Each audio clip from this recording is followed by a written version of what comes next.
We are excited to present our newest work on real-time, low-latency generative speech enhancement using flow matching.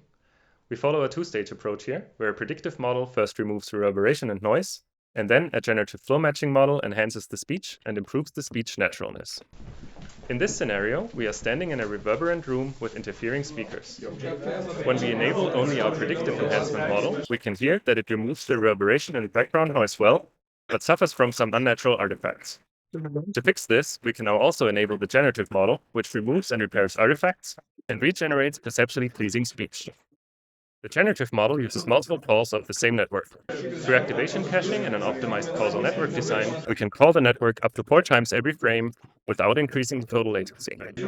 Our model achieves a total latency of only 48 milliseconds, given by the STFT configuration. It is the first generative speech enhancement solution that runs in real time with a communication-capable latency on a consumer GPU.